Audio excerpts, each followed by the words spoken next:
biblical hope is confident expectation rather than the worldly hope is just like, oh, I hope that happens. Like Yeah. you want it to happen, but you don't think it's really going to happen. Yeah.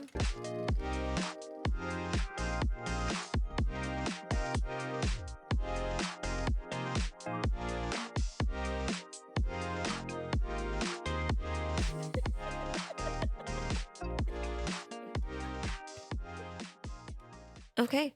All right. Welcome back to the Mom Talk We're babies now, and Mom's Yap. I'm Maddie. and I'm Ashley. And I think we're going to talk about mental health. Mm-hmm. I'm going to try not to crack jokes on All mental right. health. It's all right. Sometimes it's necessary. Yeah.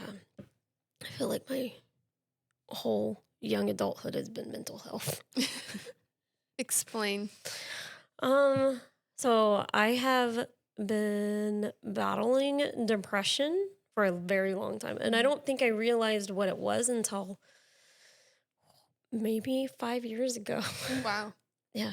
And so it's just been something where it's like it's very difficult to get out of bed. Mm-hmm. And like even like being a believer, people are always like, well, you need to pray more. You need to lean into the Lord. And I'm like, I am doing that. My husband says that a lot too. Mm-hmm. It's like, just pray about it. And I'm like, I am praying about it. Do you think I'm just sitting here? Like, no. Do you think I want this to happen? No.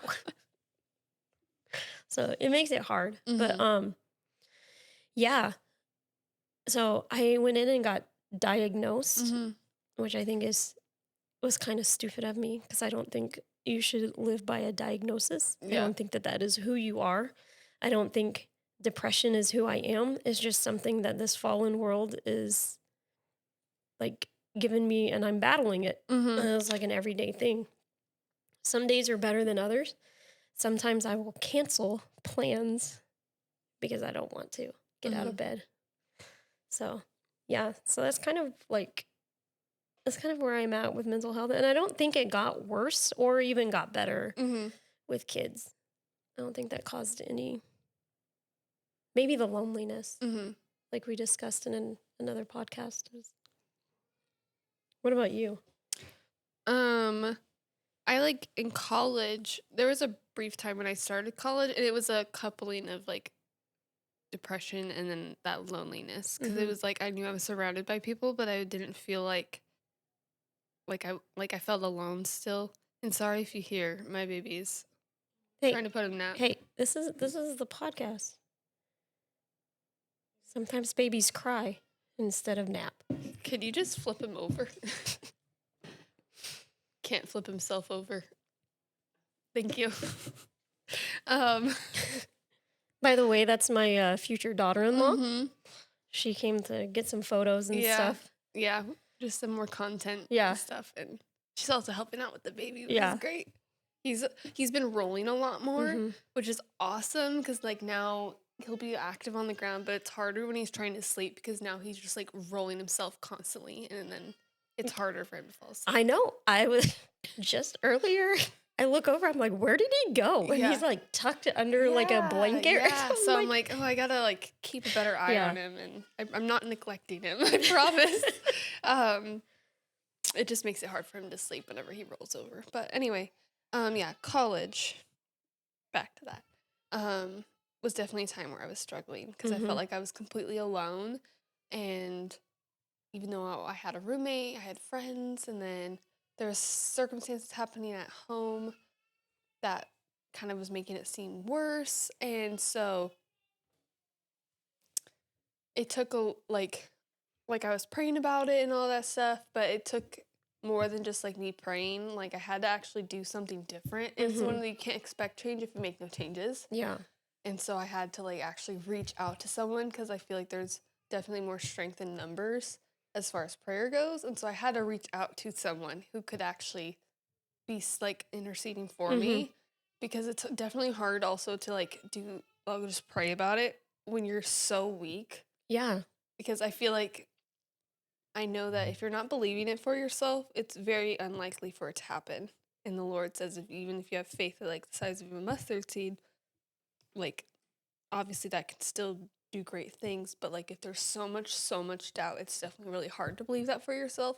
And so it's helped it's helpful to have other people who will believe it for you. Yeah. And so until I reached out to someone to help, like I was just like in this like corner where I just felt like I was completely by myself. But then I reached out to someone and then just like life turned around for me and there. And then I didn't like struggle. I guess I've always had like anxiety, like underlying Mm. anxiety. I feel like I'm a little bit of a worrier, and I always just think, oh, what if so and so goes wrong, Mm-hmm. or just like little things I probably shouldn't be worried about. Like it's a little like I don't even know if OCD is in there too. Just the little things that I'm like, oh, don't do it that way because then this could happen. So make sure you do it this way. And so none of this is really diagnosed. It's more self-diagnosed, Yeah. but the signs are definitely there. Yeah. Um, but I did definitely like, I don't know if I had any postpartum depression with my first, but there was like moments where I was seeing how people were on the internet with their babies and like everyone's like, "Oh, there's this undying bond between a mother and a baby and you'll do anything for them, you Yeah. kill for them and all this stuff. You feel like this connection that nobody else can explain." And I thought something was wrong with me because I did not feel that with my baby. And I was just like, I feel like she's just here and I'm here and like there's nothing connecting us. Yeah. And I felt like something was genuinely wrong with me because I wasn't feeling like this over attachment to my baby where I'm just like, oh my gosh, I'm so in love. Like, of course, I was super blessed and excited because it was an answered prayer. But it was also like, I feel like I don't feel like I should, if that makes sense. And so then I thought something was wrong with me internally and I wasn't connecting the way I was supposed to be. But it also goes to show like social media can really Mm. influence Don't even get me started on social media. how you feel about yourself Yeah. and stuff. So, yeah. Yeah. I think for me, Gavin was like I had that connection, Mm-hmm. but it was the opposite to where nobody else was allowed to touch him. Mm-hmm. Like you're possessive. Oh, I was so possessive. That boy was not like even Nathan. I was like, no, you're not doing it right. Yeah. Let me take that. Like grandma, no, Yeah. nothing. So he was like, I had him like stuck to me. And then Corbin came, and that boy, like, I think when he came out, I looked at him, I'm like, he's not Gavin. Cause like I had all of my like things were with Gavin. And then Corbin came and I was like, oh my gosh, like who is this? This is so weird. Yeah. But yeah, so it was total opposite with him. But he didn't want to be held by me anyway. Mhm. He was like, I'll use you for food. Mm-hmm. And then he'd rather, Corbin. yeah, Corbin was like, Mhm. I'll eat. And then he was like, I'll hang out with dad. Yeah. He didn't really much Yeah. care for me. And the other two, I had a very good middle ground. Mm-hmm. Gideon it was almost as bad as Gavin because he looked just like Gavin. And I think that like something clicked in my head and I was like, oh, it's another little Gavin. And I mean, I'd have treated him a little bit different. Mm-hmm. And just like, because we did get pregnant after him. And so like I projected that baby on him. So then it made it like more coddling and stuff like that. And now he's 10 and he's like, I'm the baby. And I'm like, you're not the baby. You were 10.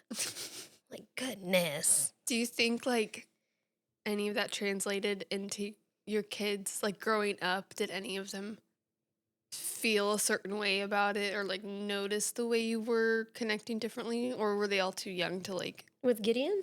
just like in general? Like I don't know if like any of them Probably. I mean, noticed. we don't give kids enough credit. Like, we think they're like just oblivious to the world, but Mhm. I'm sure that they saw like how like different I was with each of them. And like, so I have 3 boys and then Eva's my only girl. And that one threw me for a loop. I was like, I don't even know.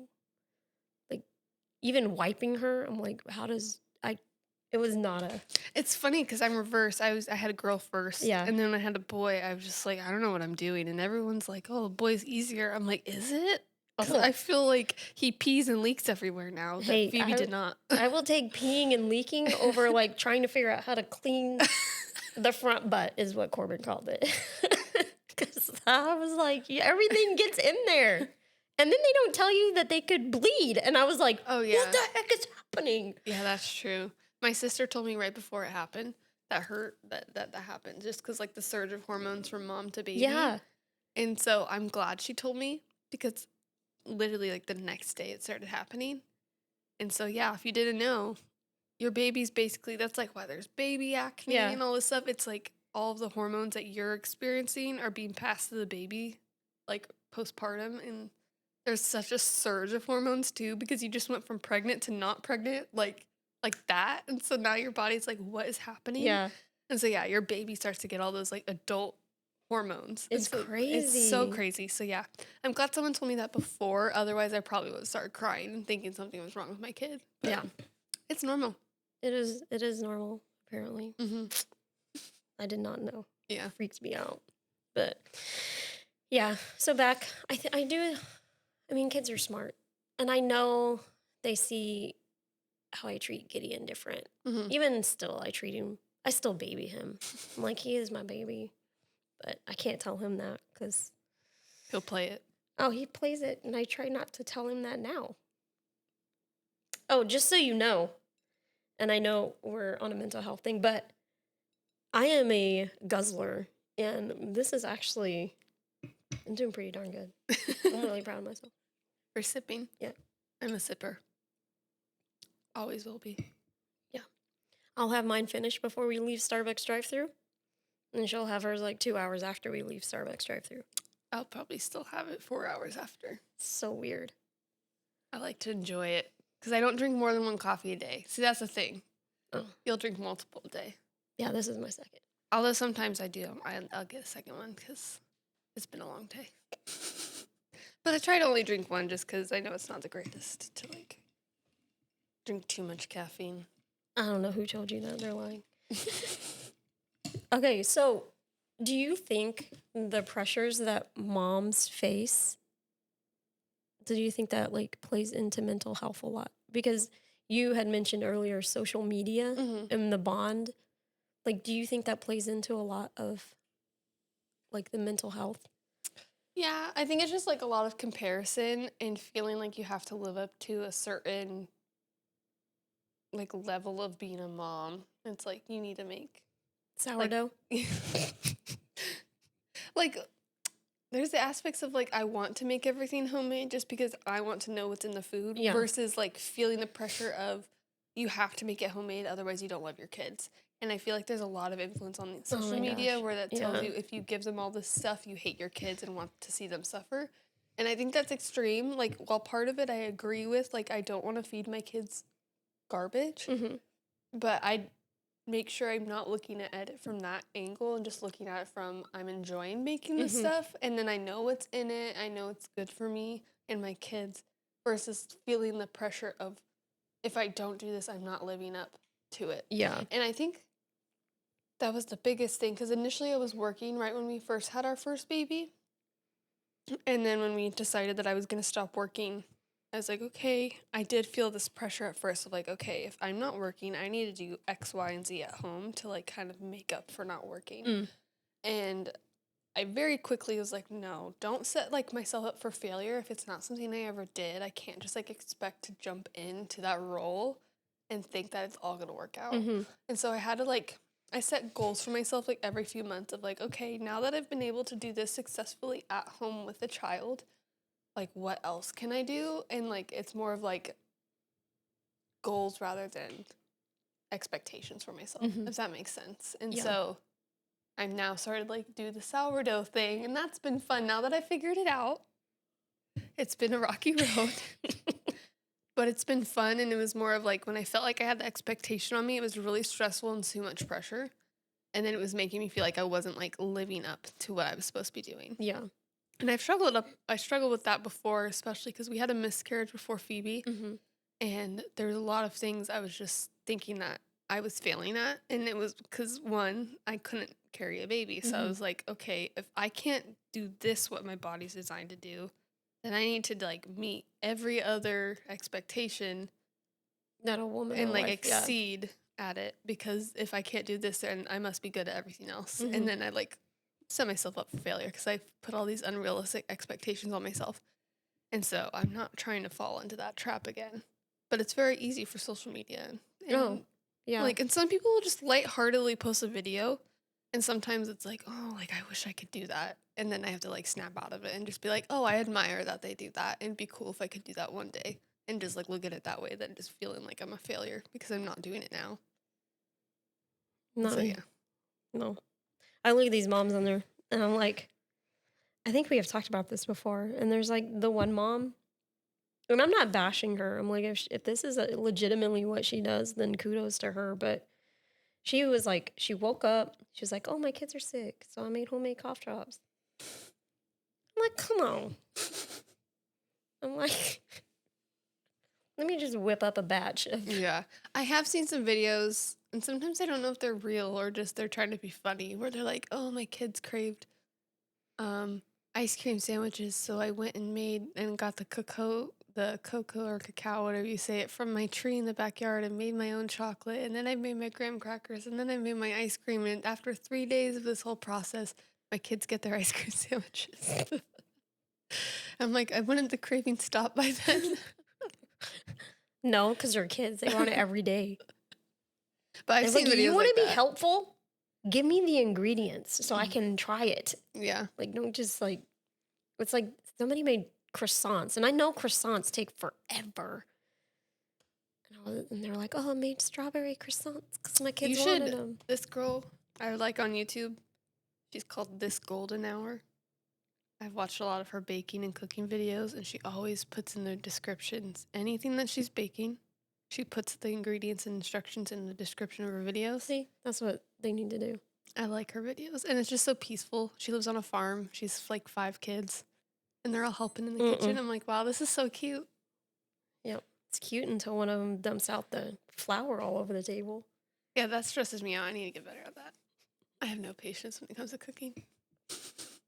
I don't even cook, but baking, I like to bake, but I am not one of those moms that will sit with their kid and bake because, like you, I don't have the patience for it.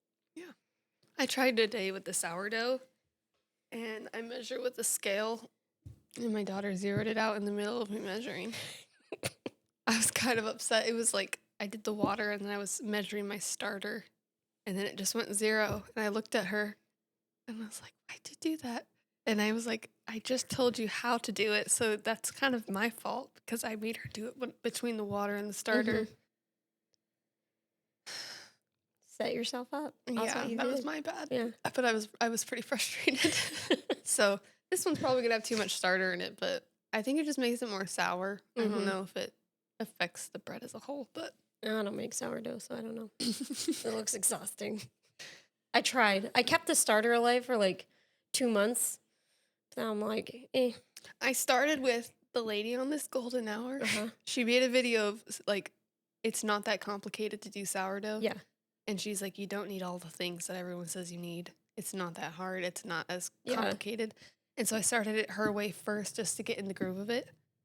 And then I started like adding different techniques to it to make it easier and better. Yeah. And now that I'm like confident in it, I'm like, okay, I'm glad I started that way instead of jumping into this whole like 10-step fold and stretch and refrigerate and proof and all the stuff because it's complicated if you do it that way. Yeah, the folding and stretching. I'm like, no, I ain't got that time. Do you think that helps with your mental health since we went on a tangent? Mm-hmm. I like to bake. It helps me. Calm down. Mm-hmm. And then I like to... I don't even just, see you as high strung though. That's like the... I'm pretty particular. I get frustrated really easily. Do you show it? I have never... Not to my friends. Okay. No, I've seen you get frustrated before, but not like... I don't think you were super frustrated. There was a time when we were trying to leave the house one time, and I saw your face. We're just like... Yeah. I just more of like, I'm very routine oriented. And so when my routine is messed up, it does throw me for a loop and I feel stressed out and I don't know how to overcome it. Or like crossed up? Oh no, just thinking. But I do feel bad. Like I apologize a lot to my husband because I'm like, wow, I kind of overreacted here. And then it's really great. He always, you didn't overreact. No, I didn't think you did that. I'm like, really? Because I felt like I was really upset. And so, I mean, I'm glad it's not actually as bad as I think it's coming across. Yeah. But there are a lot of times I'm like, I feel like I'm micromanaging him even in being in the kitchen. I'm like, don't put that there. Don't put that there. Don't put that there. Okay, but when you clean something up, and then they come behind you and then just like destroy it. You're like, you saw it was clean and you saw how hard I worked to get it that way. Girl, I understand that. So yeah, I need to get better. I just need to be more impatient. But Nathan will yell at me. People don't know that, but he'll yell at me. And then I'll be like, why are you yelling at me? He's like, it's the only way I can get you to shut up. I'm like, that's a true story. Because I'll just keep going. yeah. Do you think baking helps your mental health, or do you get stressed out? I don't know. I haven't baked in a while. I get stressed out a lot. I was thinking when you were talking about your anxiety and like things that haven't happened, I do that a lot. There's like one time we were driving and Gavin was in my Forester and we were in our Tesla and he had the kids and I was like, what if, because we're on our way to Portland and it's like bumper to bumper. And I'm like, what if someone gets mad at him and gets out of the car and then like tries to attack him? I was like, I'm going to have to jump out of the Tesla. And in my head, this move was glorious, but I was like, I'm gonna have to jump on and like swing my like leg around the neck and just like flip him over and take him down.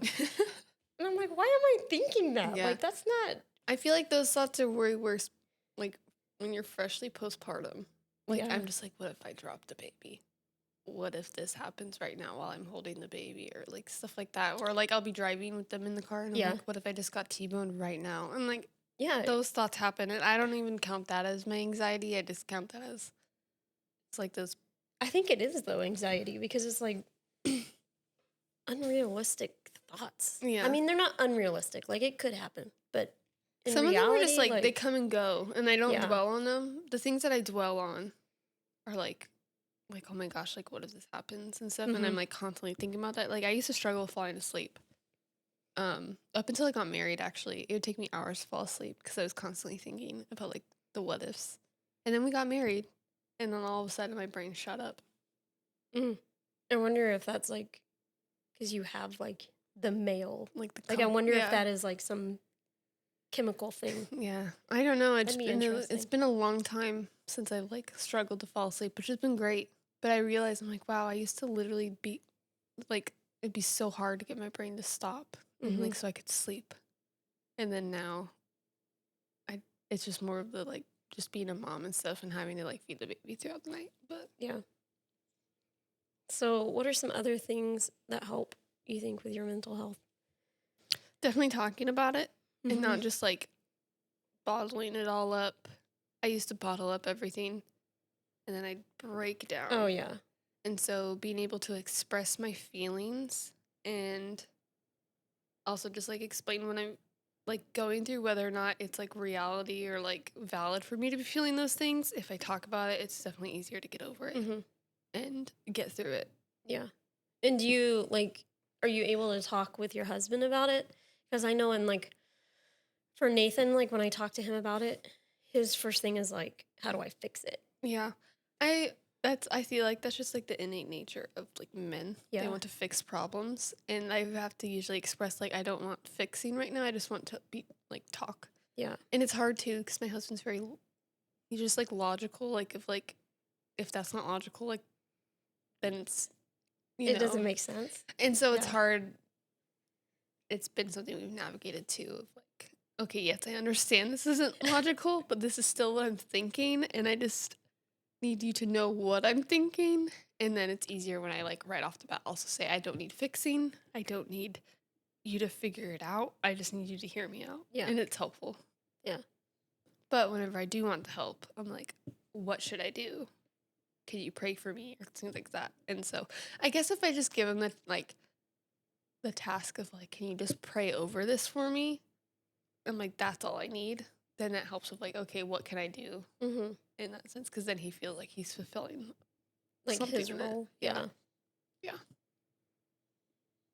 Do you ever feel like guilty about it? I think it's just more of the stupid. Like I'm just like, this is so stupid. Like this is all literally just in my head. Mhm. Like it's not real, but it Yeah. is at the same time. And I think it's just more the fact that it's not a physical threat or anything that's like Yeah. genuinely happening to me versus it just being a mind game. It's where it's like I feel guilty for going through certain things because I'm like I know it's not like physical sickness. Yeah. but it's still having an effect on me, like as if it were. Yeah. That was one thing when I went in because I was having a lot of health problems. So I Mm-hmm. went in and got a lot of testing and stuff done. And my body doesn't produce enough of the tonins Mm.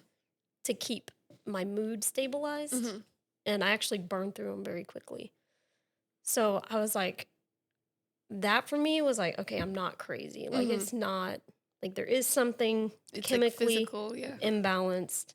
So, I mean, I do take some like supplements and Mm-hmm. stuff. I don't think I would ever go on anything like pharmaceutical Like wise. SRI, stuff like that. Yeah. So I take like valerian root Mm-hmm. and, well, no, not valerian. What is it called? L-tyrosine? No, L-tryptophan. And there's like some other ones that I take. Lion's mane. I do like lion's mane. It's the only one I know. Yeah. Or ashwagandha, is that what it's called? Ashwagandha. Something like that. The ash one. Yeah, it helps with stress. But yeah, I think battling depression, I think first of all,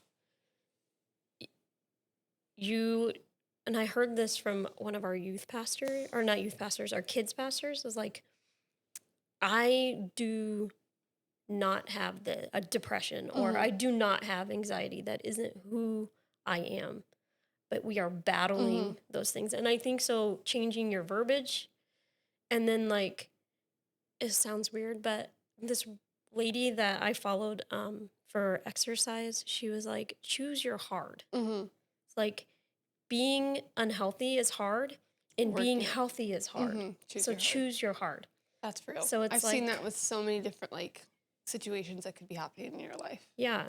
So sometimes I have to tell myself that if I'm in bed and I'm like, I don't want to get up today. And it's like, no, choose your hard. It's going to be hard just sitting here wasting your day away. Or it's going to be hard getting up and being a productive person. And the word, like the power of words, like you were saying, is also really important because words do have such like, I don't know if you've seen those experiments people do with flowers where they like talk crap to a flower and then they build up a flower with just their words. And like literally like science shows that the flower that you've been speaking over grows and the one that wasn't being spoken like positively over just like doesn't grow or it dies and stuff. So it's crazy. I even like learned that in nursing school. Well, it wasn't like the underlying like main topic of learning about it, but like when we're talking about our patients instead of like talking, oh, the diabetic in room 1 or the cancer patient in room 2, like you say, the patient with cancer or the patient with diabetes, because they're not their disease. That's just something that's part of them. And so, like, even though the whole point wasn't just to be like, oh, don't just refer to them as their disease, but it's still, like, also understand, like, if you're just speaking it over them, too, it's like, how can they get any better? If you're just, like, constantly like, oh, the heart failure person, you know? And so it's, like, it's more than just that. And so it's, like, same with that with health and stuff. You want to speak positively over it to help. Because if you have a positive mindset in it and have hope, like, you're going to get better. Yeah. Because, like, biblical hope is confident expectation rather than the worldly hope is just like, oh, I hope that happens. Like, you want it to happen, but you don't think it's really going to happen. Yeah. You want to have, like, real hope in the situation. And I think if you're having hope, then you're already on the right path. But yeah. And, like, earlier when I said it was a mistake to get diagnosed, like, don't think that I'm saying, like, never go seek help because there are some really like dire situations where I think people need help, like professional help and even like harder medication and stuff like that. But yeah, so don't feel like I'm bashing that or you're like, oh my gosh, she doesn't. Yeah. No, like if you need that, then go 100%. But also don't feel like you have, like, it's the only thing. Yeah, it's the only thing, and you're just tied to that thing now for the rest of your life. Like, it gets better. Yeah. Have hope. Yeah, and it's not who you are. So I think definitely set boundaries, little self-care, realistic self-care, not some of this Instagram self-care. Yeah, acknowledge the Yeah. problems. Don't just tuck them away. Yeah. And then seek help when you need Mm-hmm. it. And don't hesitate to reach out to like a friend. Mm-hmm. And if that friend is bothered by you reaching out, then They're not. no. I'm just going to say it right now. Just go ahead and cut that tie. Yeah. Be like, see ya. Yeah. No, definitely reach out. That's when I started seeing difference in, like, whenever I've struggled with mental health, it was the step of actually talking to someone about it versus just holding it all in is when I, like, saw the change of it getting better. Yeah. I agree. All right. That was our little segment on mental Mhm. health. Like, comment, Subscribe. subscribe, all the things. We'll see you Yeah. next time. Bye.